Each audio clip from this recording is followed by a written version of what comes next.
Diese drei Dinge, die würde ich komplett anders planen, wenn ich nochmal eine Auswanderung in die USA angehen würde. Also grundsätzlich, eine Auswanderung ist kein Urlaub. Das ist schon ein Riesenprojekt, ne? Und ihr könnt euch nicht hinsetzen am Küchentisch und sagen, lass mal auswandern, sondern das muss jahrelang geplant werden. Ich bleib dabei. Das ist nichts, was man über den Zaun bricht.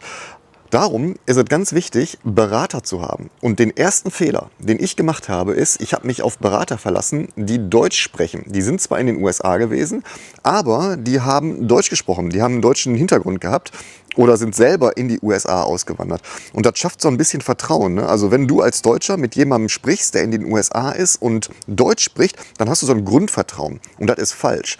Denn ich bin ganz schön reingefallen, ehrlich gesagt. Da mache ich mal ein anderes Video zu. Das fängt bei der Steuerberatung an und hört beim Immigration Lawyer auf.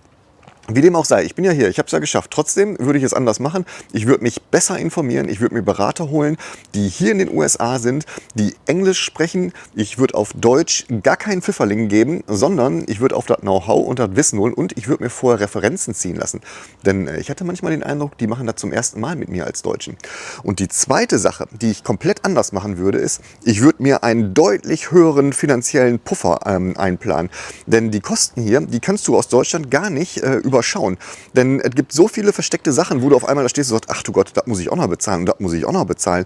Das kannst du nicht wirklich hundertprozentig planen. Darum würde ich noch eine Schippe drauflegen und sparen, bevor ich wieder hier hinkomme. Denn Geld geht hier weg wie nix. Wirklich. Und die dritte Sache, die ich auf jeden Fall anders machen würde, ich würde schon aus Deutschland heraus versuchen, mir hier ein Netzwerk aufzubauen. Und zwar mit Amerikanern, nicht die deutsche Bubble. Ich würde also schon in Meetup-Gruppen gehen. Ich würde Zoom-Calls teilnehmen lassen. Ich würde Leute ansprechen. Ich würde nicht mehr anfangen, das betrifft mich jetzt, weil ich ja hier selbstständig bin, ich würde nicht erst anfangen, hier hinzukommen und dann Akquise zu betreiben. Das dauert viel zu lange. Ich würde schon aus Deutschland versuchen, das Business anzukurbeln. So, das sind aber meine 3 persönlichen Learnings. Wie seht ihr das denn? Seid ihr schon mal ausgewandert? Seid ihr schon mal für längere Zeit im Ausland gewesen? Und wenn ja, was würdet ihr denn anders machen?